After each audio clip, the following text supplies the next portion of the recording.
राम ने पूछा, हे भगवान, चित्त कैसा है और उससे संसार को कैसे रचा जानिए।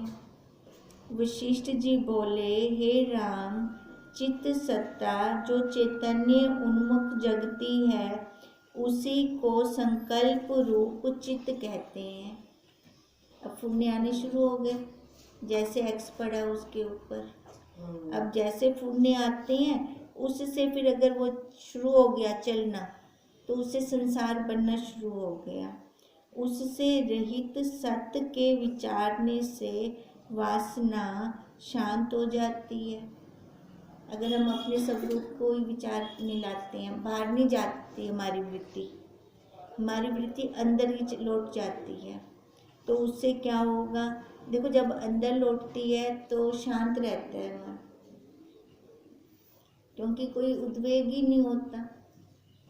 उद्वेग तो बाहर जाने से होता है। राम बोले, हे ब्राह्मण, चैत्य से रहित चित्त कैसे होता है और चित्त से उदय हुआ जगत निर्वाण कैसे होता है? वशिष्ठ जी बोले, हे राम, चित्त कुछ उत्पन्न नहीं हुआ, अन होता ही द्वैत्व भाषित होता है। अब डॉक्टर लोग ही नहीं देख सकते मन को। मैंने कहा डॉक्टर लोग भी नहीं देख सकते मन को, चित्त को। कैसे दिखता है? क्या दिखता नहीं है। अब वही कह रही हैं। अब राम जी ने तो प्रश्न कर दिया, चित्त से उदय, चित्त कैसे हुआ और इससे जगत का निर्माण कैसे होगा? अब राम जी ने तो कह दिया, किसने देखा चित्त को? ये तो दिखता ही नहीं है। अब वशिष्ठ जी तभी कह रहे हैं कि चित्त कुछ उत्पन्न नहीं हुआ, ये है कुछ नहीं, अन होता ही दिख रहा है हमें द्वैत। आज मेरे मन में ये आ रहा है, आज मेरे मन में ये आ रहा है, दिख तो नहीं रहा। अब चित्त का मतलब ही अगर हम एक लें तो वो ब्रह्म है। अंदर दो तो नहीं बैठे हमारे, हम जीव जिसको अलग कह दें, ब्रह्म जिसको अलग कह दें। अगर मतलब अपना लेते हैं, अंदर वृत्ति लौटती है तो वो ब्रह्म ही है। अब ये है तो ब्रह्म, ब्रह्म से इसने दूसरा कैसे देख लिया? जैसे बच्चे परछाई में बेताल को देख लेते हैं, अनहोता देखा उन्होंने। ऐसे जीव ने भी अनहोता देखा, है कुछ नहीं। राम जी बोले, हे भगवान, जगत तो प्रत्यक्ष दिखता है, जो उपजा ही नहीं तो इसका अनुभव कैसे होता है? वो तो यही कह रहे हैं, दिखता पे सामने जगत, तो साख दो उपजा कहनी। फिर जो उपजा नहीं तो अनुभूति में क्यों आ रहा है? हमें अनुभूति में ना आए। अब इसका एक उदाहरण है स्वप्न का। स्वप्न भी तो सारा कुछ आ जाता है ना स्वप्न के अंदर, उपजा तो कुछ नहीं। विकट से विकट परिस्थिति स्वप्न की, खाली जागृत में आते ही, जागृत अवस्था में आते ही निवृत्ति हो जाती है उस दुख से, चाहे जितनी मर्जी विकट परिस्थिति क्यों ना हो। पर जैसे जागृत अवस्था में आए तब निवृत्ति होगी, उससे पहले नहीं होगी। ऐसे अब राम जी ने कहा, पर उस स्वप्न का तो अनुभव लिया, अनुभूति तो हुई ना हमें। अब ऐसे ही राम जी कह रहे हैं, जगत तो प्रत्यक्ष दिखता है, जो उपजा ही नहीं तो उसका अनुभव कैसे होता है? वशिष्ठ जी बोले, हे राम, अज्ञानी को जो जगत दिखता है वह सत्य नहीं है। जैसे स्वप्न, वो सत्य नहीं, और ज्ञानवान को जो दिखता है वह अनिर्वचनीय सत्ता अद्वैत रूप है। देखो, अज्ञानी को भी जगत दिख रहा है और ज्ञानी को भी। जो अज्ञानी को दिखता है वो उसमें लय हो जाता है, और जो ज्ञानी को दिख रहा है वो उसको क्या समझ रहा है? झूठ, स्वप्न समझ रहा है। दिख दोनों को रहा है और दोनों की दृढ़ता अलग अलग है। राम ने पूछा, हे भगवान, अज्ञानी को तीनों जगत कैसे दिखते हैं और ज्ञानवान को कैसे दिखते हैं, जो कहे नहीं जा सकते। उन्होंने बोले ना, अनिवर्चनीय सत्ता ज्ञानी को ऐसे दिखाई देती है। अब राम जी ने इसी के ऊपर ही प्रश्न कर दिया, भी जगत तो तीन है, अब ये तीन जगत अज्ञानी के लिए कैसे हैं और ज्ञानी के लिए कैसे हैं, जो वो कह नहीं सकते। वशिष्ठ जी बोले, हे राम, अज्ञानी को द्वैत सघन दृढ़ भासित होता है और ज्ञानवान को सघन द्वैत नहीं भासित होता। अज्ञानी को ना ये सारा सच्चा लग रहा होता है। अब जगत कहीं उसका बाहर नहीं है, उसका घर परिवार ही जगत है। अपने संबंधों को उसने दृढ़ मान रखा होता है। अब वो दृढ़ तब मानता है जब पहले वो अपने आप को शरीर वाला मानता है। और जो ज्ञानवान है उसका ये सघन नहीं होता। उसका कैसे होता है, लो दो चलो, खाली व्यवहार करता है वो इसके अंदर, क्योंकि आकार है ना। आकार तो ऐसे बैठेगा नहीं, कर्म तो करेगा ये, पर वो जो कर्म कर रहा होता है, ज्ञानी की दृष्टि में ये होता है कि उसकी प्रारब्ध चल रही है, वो रुकता नहीं है वहाँ पर। और अज्ञानी वहाँ रुक जाता है। यही अंतर है दोनों के अंदर, क्योंकि आदि में तो उपजा ही नहीं है। ज्ञानवान को साघन अद्वैत्व नहीं भासित होता, क्योंकि वो आदि में तो उपजा ही नहीं है। ज्ञानवान को द्वैत्व नहीं लगता, उसको अद्वैत्व ही लग रहा होता है, चाहे वो कर्म कर भी रहा है तो भी। अद्वैत्व आत्म तत्व अवाच्य है, इसलिए उसको कहा नहीं जा सकता। इसलिए ज्ञानी उसका वर्णन ही नहीं कर सकते। क्या कहें, मैं कहाँ स्थित हूँ। अगर वो मुंह खोलते हैं द्वैत्व आ जाता है, इसलिए वो मौन ले लेते हैं। ज्ञानी बोल ही नहीं सकते। अच्छा, मानो बोलते भी हैं तो सामने की स्थिति जब तक उतनी नहीं होती वो वैसे नहीं समझ सकता। वैसे फिर उनको लगेगा कि ये ड्रामा है ना। वो स्थिति भी तो चाहिए ना, इसलिए ज्ञानी बोलते ही नहीं है। फिर राम ने पूछा, हे भगवान, जो आदि में उपजा नहीं तो अनुभव भी ना हो, पर अनुभूति तो हिंदी है, पर यह तो प्रत्यक्ष अनुभव होता है, इससे असत्य कैसे कहे। आपने तो कह दिया, मिनट नहीं लगाया, असत्य है, झूठ है, पर अनुभूति जो हम कर रहे हैं ये मैं कैसे बोलूं कि ये झूठ है। वशिष्ठ जी बोले, हे राम, असत्य ही सत्य की न्यायी होकर भासित होता है, इसी से कारण रहित भासित होता है। कहते हैं झूठ है ना, झूठ हमें सत्य लग रहा है। अब जैसे ये शरीर झूठ है, सत्य लग रहा है। अब हम खुद देखें, हम शुरू से बचपन से बच्चे को क्या सिखा रहे हैं। अब जैसे जैसे वो बड़ा होता जाता है, अपने आप को शरीर वाला मानता जाता है। अब किस उम्र में जाकर उसको गुरुदेव प्राप्त हो, वो भी तत्वज्ञ गुरुदेव, जो इसको शरीर से हटाएं, फिर तो वो मानेगा और उसमें उसका पुरुषार्थ चलेगा। क्योंकि बचपन से जो उसके अंदर संस्कार डाले गए हैं वो तो शरीर वाले डाले गए हैं, बिना शरीर वाले तो डाले नहीं गए। इसीलिए बहुत पुरुषार्थ करना पड़ता है। अगर किसी ज्ञानी के घर में भी पैदा हो जाए ना, वहाँ पे सारा दिन चलता रहे, मैं ब्रह्म हूँ, मैं ब्रह्म हूँ, मैं ब्रह्म हूँ, बच्चे को चाहे समझ ना आए ना, उसकी बुद्धि में ये शब्द तो बैठ जाएगा। मैं ब्रह्म कैसे हूँ, चाहे ये उसको समझ में ना आए, पर ये तो बैठ जाएगा कि मैं ब्रह्म हूँ। मैं पाकर वो अपने आप समझने वाली स्थिति में आ जाएगा कि मैं ब्रह्म कैसे हूँ।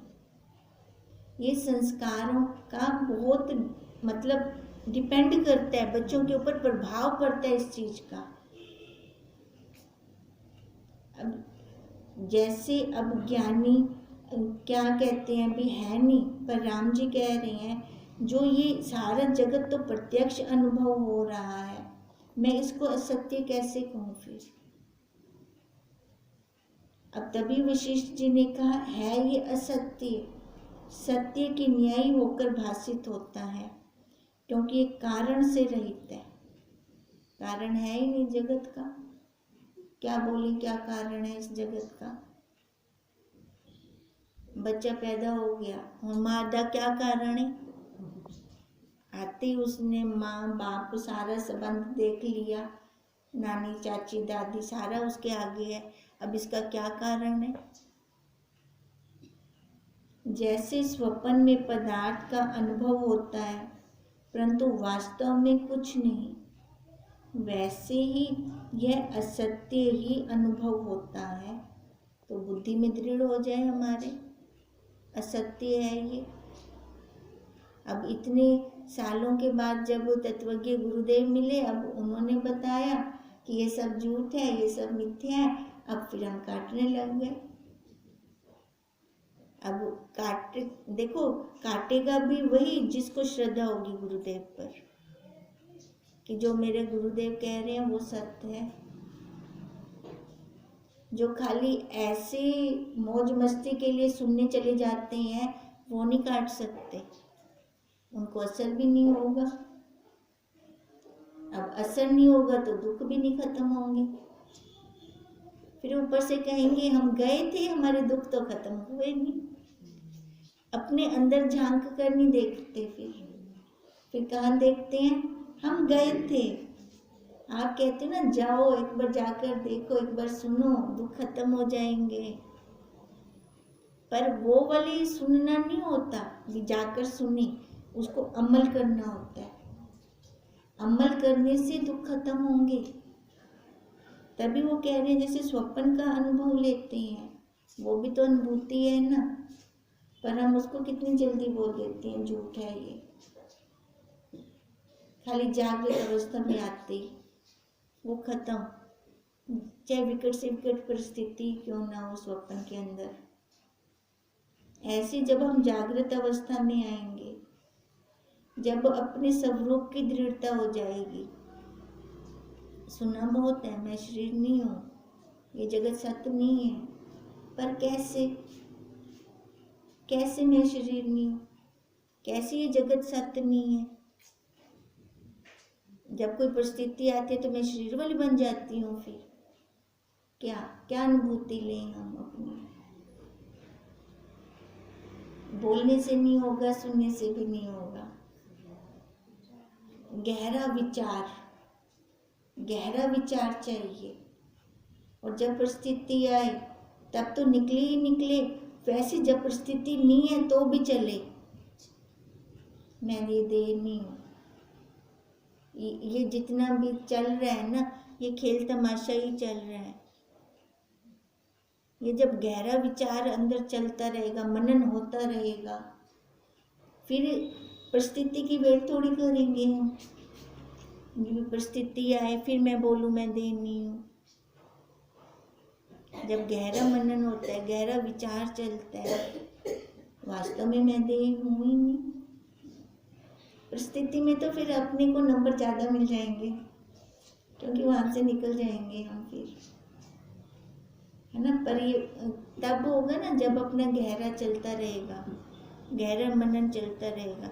अनुभूतियाँ लो सबकी, मना थोड़ी है, अनुभूतियों के अंदर लय नहीं होना। ऐसे स्वप्न वाली अनुभूतियाँ भी हैं, पर हम वहाँ रुकते थोड़ी हैं। स्वप्न में कोई मेरे से पैसे ले गया, मैं जागृत अवस्था में लेने जाऊंगी? कभी नहीं जाऊंगी, क्योंकि मेरे को पता है वो झूठ है, उसने लिया ही नहीं। फिर अब आप कहोगे कि जो जागृत में ले जाए तो उसको क्या लोगे नहीं क्या? हाँ लेंगे, व्यवहार करेंगे, पर मिथ्या जानकर। वो जागृत वाले जागृत में ही लेंगे, स्वप्न में से लेंगे। वो स्वप्न में से लेंगे, जागृत में लेंगे, लेंगे सही, व्यवहार के अकॉर्डिंग लेंगे ना, पर रुकना नहीं है। जैसे बच्चे खेल खेल खेलते हैं, ऐसे ये खेल खेल खेलना है, पर बुद्धि के अंदर दृढ़ तो हो ना, ये मैं खेल खेल रहा हूँ, ये मेरी लीला चल रही है। ऐसे हंसते खेलते कभी अच्छा भी आएगा, कभी बुरा भी आएगा, दोनों अनुभव लो। खाली अच्छे अनुभव लेते लो, बोर हो जाएंगे, मजा ही नहीं आएगा जिंदगी का। फिर जब बुरा अनुभव भी लेते हैं ना, फिर उसके बाद अच्छा अनुभव आ जाता है ना, फिर मजा अलग से आ जाता है। ऐसे लीला करते चले हम, नहीं तो जिंदगी की में बीते सो, इतनी जितने साल की है, जितनी भी है इस शरीर की उम्र, कैसे इसको खत्म करेंगे? ऐसे खेल तमाशे करके तो करेंगे। फिर देखो, अगर ऐसे खेल तमाशे करके चलते हैं, आनंद आउंदा, अच्छा हुण यो आउंदी पई अवस्था, आवन हुण ये आउंदी पई, अच्छा तू भी आवन। अब ऐसे करके लेके चलेंगे तो अनुभव ही तो ले रही है ना, और क्या करें हम, वहाँ अनुभव में रुके ही ना। ये तब होगा जब हमारे मन के अंदर ये घर परिवार सच्चा नहीं होगा, ये दृढ़ता नहीं हो हमारे अंदर। बस ये दृढ़ता हो, ये आकार मिला है, इस आकार से मेरे को अपना काम करना है। अब ऐसे अपना काम करने के लिए अपना काम भी करना है, कर्म भी काटने हैं इस आकार के, कर्म है ना इस आकार के। अब वो कर्म काटने के लिए सामग्री मिल गई, काम अपना कर, फिर मौज ही मौज है, अनुभूतियां लेता चल, कभी खारा, कभी खट्टा, कभी मीठा, अनुभूतियों में रुकना नहीं है। यही वशिष्ठ जी राम जी को समझा रहे हैं। राम जी बोले, हे भगवान, स्वप्न में संकल्प से जो दृश्य का अनुभव होता है वह जागृत के संस्कारों से होता है और कुछ नहीं है। वशिष्ठ जी ने पूछा, हे राम, स्वप्न और संकल्प संस्कार से होता है। अब राम जी भी यही कह रहे हैं कि जो हम स्वप्न देखते हैं ना, वो संकल्प से दृश्य का अनुभव करते हैं। संकल्प हो जाते कब है? जागृत अवस्था में। जो भी हम स्वप्न देखते हैं उसके संस्कार कब जाते हैं हमारे अंदर? जागृत अवस्था में जाते हैं। तो यही राम जी कह रहे हैं कि और तो कुछ नहीं है। फिर वशिष्ठ जी ने भी पूछा राम जी से, स्वप्न और संकल्प संस्कार से होते हैं। स्वप्न जो जागृत वाले संस्कार थे, स्वप्न उन्हीं से आए, सो वह जागृत के संस्कार से कैसा होता है? वही रूप है अथवा जागृत से अन्य है? अब यही राम जी से ऊपर प्रश्न रख दिया वशिष्ठ जी ने। जो भी हमने स्वप्न देखा वो जागृत के संस्कारों से गया। अब मेरे को ये बताओ कि जागृत के संस्कार से वही, वो जो हमने स्वप्न देखा वो वही रूप है या कि अलग रूप है? अब ये वशिष्ठ जी ने राम जी के ऊपर और प्रश्न रख दिया। राम बोले, हे भगवान, स्वप्न के पदार्थ और मनोराज्य जागृत के संस्कार रूप भ्रम से जागृत की न्याय भासित होते हैं। अब वशिष्ठ जी ने क्या कहा है राम जी को? जो हमने स्वप्न देखा, संस्कार तो जागृत के थे। अब ये क्यों कह रहे हैं राम जी को?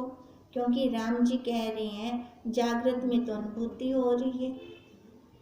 अब इसलिए वशिष्ठ जी ने राम जी से पूछा, जो हमने स्वप्न देखा वो भी तो जागृत के संस्कारों से देखा। अब है तो वो जागृत के संस्कार, फिर तू कहता है वो झूठ है, क्योंकि स्वप्न को झूठ कह दिया ना, फिर तू उनको झूठ कैसे कह रहा है? या तो उनको भी सत्य बोल, अगर तेरे को जगत ये सत्य लग रहा है तो। समझ आया है ना। अब वशिष्ठ जी ने उल्टा राम जी से प्रश्न रख दिया, भी जो संस्कार देखे स्वप्न के संस्कार तो जागृत के हैं ना, पर तो फिर स्वप्न को तो झूठ बोल रहा है, या तो उनको तो झूठ ना कह, क्योंकि तू कह रहा है जागृत वाले तो प्रत्यक्ष हैं, अनुभव में है, फिर उन स्वप्न को भी तो सच बोल। अब ये कह रहे हैं कि वही रूप है अथवा जागृत से अन्य।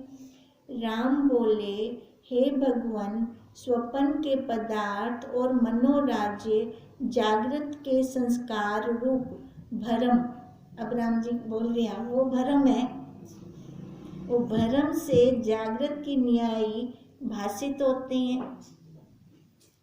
वशिष्ठ जी ने कहा, हे राम, जो स्वप्न में जागृत संस्कार से जगत जागृत की न्यायी भाषित होता है, जैसे स्वप्न में किसी का घर लुट गया अथवा जल के प्रवाह से बह गया, तो जागृत में तो कुछ हुआ नहीं, था तो भरम है ना, पर संस्कार तो जागृत वाले थे। भी उसने जागृत में देखा होगा ना, भी किसी को लुटता हुआ या किसी को बहता हुआ, पर स्वप्न के अंदर जो उसने देखा, पर वास्तव में तो ना हुआ ना कुछ ऐसा, क्योंकि प्रातः काल उठकर देखता है तब ज्यों का त्यों दिखता है, ऐसे ही संसार भी कुछ ना हुआ, सब कल्पना मात्र जानना है। अब जैसे स्वप्न के अंदर उसने देखा घर लुट गया या बह गया है, पर वास्तव में तो कुछ ना हुआ ना, सारी उसकी कल्पना ही थी ना। अब ऐसे ये जगत की भी सारी कल्पना है, बना कुछ नहीं है। अब ये जो उसने स्वप्न में देखा घर लुट गया है, जो बह गया, तो उसके संस्कार थे जागृत अवस्था के, तब उसने ऐसे देखा। अब वशिष्ठ जी ये कह रहे हैं कि ऐसे तेरे जन्मों जन्मों के संस्कार हैं, ये तू जगत को सत्य मान रहा है, जगत सत्य है नहीं। जैसे स्वप्न भरम था, ऐसे ये जगत भी भरम है, ये भी तेरी कल्पना है। अब ये कल्पना के संस्कार तेरे जन्म जन्मों से चले आ रहे हैं, अब इन संस्कारों को हम खत्म करेंगे तभी खत्म होंगे। अब जगत वाले तो हमें ये संस्कार डालते हैं, गुरुदेव हमारे ये निकलवाते हैं। अब पलड़ा भारी किसका? जिसका पलड़ा भारी होगा, और पलड़ा भारी करने में हमारा हाथ है। हम किसका पलड़ा भारी करते हैं? तो तभी तो कहा हमारा हाथ है उसमें। हम कहाँ ज्यादा पुरुषार्थ करते हैं? संसार में एफर्ट करते हैं या अपने पुरुषार्थ में करते हैं? अब जहाँ हम करेंगे ना, वहाँ हमारा काम बनेगा। अगर संसार में कर रहे हैं तो मर बुला, मर दे हम तो। अब तो आंखें खोल दी गुरुदेव ने, ऑपरेशन कर दिया हमारी आंखों का। अब आंखों का ऑपरेशन किया, परहेज आपा रखना है बोला, डॉक्टर ऑपरेशन करते घर भेज देंगे, परहेज रखो तो आपे तो ठीक थी वैसी, वो परहेज हूँ आपा रखसूं ता ठीक थी सू। अब ठीक होना क्या है? अपने स्वरूप में जाना है ना, दोबारा आकार ना लेना, अपना काम करना। ये भी कहना भी लबे काम काज छोड़ते बैठ रहो, नहीं, वो भी करनी है ना। वो काम तो इंद्रियों से होंगे, कर्म इंद्रियों ज्ञान इंद्रियों से, पर अपना काम के लिए हमें कुछ नहीं चाहिए, खाली अपनी वृत्ति अंदर लौटानी चाहिए बस, तो अपना काम बन जाएगा। सब कल्पना मात्र जानना, राम बोले, हे भगवान, अब मैंने जाना कि यह सब ब्रह्म ही है, ना कोई देह है, ना जगत है, ना उदय है और ना अस्त है। सर्वदा सब प्रकार वही ब्रह्म सत्ता अपने आप में स्थित है। उससे भिन्न जो कुछ भासित होता है सो भ्रम मात्र है, और भ्रम भी कुछ वस्तु नहीं। सब चिदाकाश ब्रह्म रूप है। वशिष्ठ जी बोले, हे राम, जो कुछ दिखता है सब ब्रह्म ही का प्रकाश है। उसका प्रकाश है तभी तो दिख रहा है, ऐसे कैसे देखेंगे हम? अब अंधेरा हो कमरे में, देखने का साधन है आंख हमारे पास, पर कमरे के अंदर अंधेरा है, कोई प्रकाश नहीं है, हमें कोई वस्तु ही नहीं दिखेगी। ऐसे ही वो अगर ब्रह्म ना हो, ये बॉडी के अंग पूरे लगे पड़े हों, पीछे से करंट ही ना हो, तो हम देख ही नहीं पाएंगे, कुछ समझ ही नहीं पाएंगे, कोई इंद्री काम ही नहीं कर पाएगी हमारी, फिर तो वो डेड बॉडी हो गई। इसलिए ये आकार से ज्यादा महत्व उस आधार का है,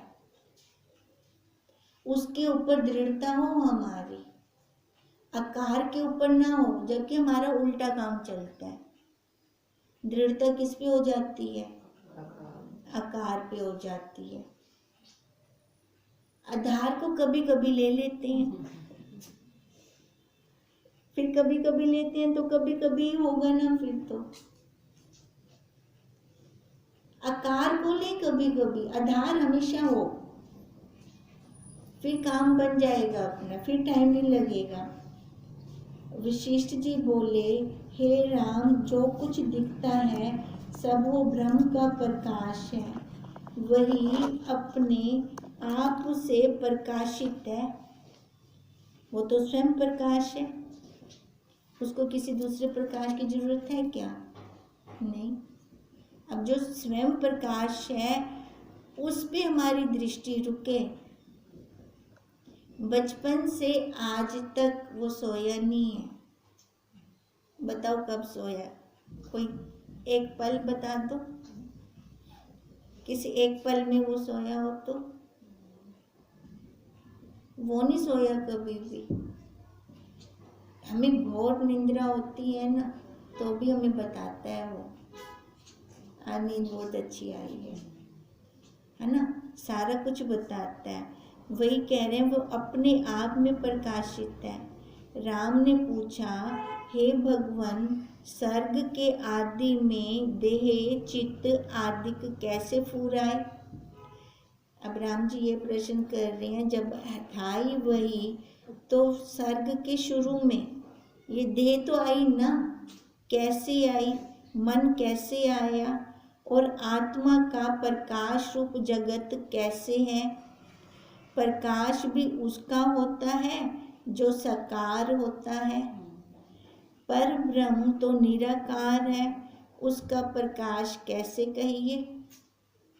अब राम जी क्या कह रहे हैं कि सबसे पहले देह कैसे आ गई? जब था ही ब्रह्म, ब्रह्म तो निराकार है, ये आकार वाला कैसे आ गया?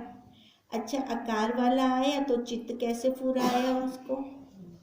फिर उसके बाद आत्मा को आप कह रहे हो ना, वो प्रकाश रूप है, स्वयं प्रकाश है, तो वो प्रकाश रूप जगत उससे कैसे निकल आया? क्योंकि वो तो निराकार है आत्मा, ये साकार रूप ये सारा कैसे हो गया?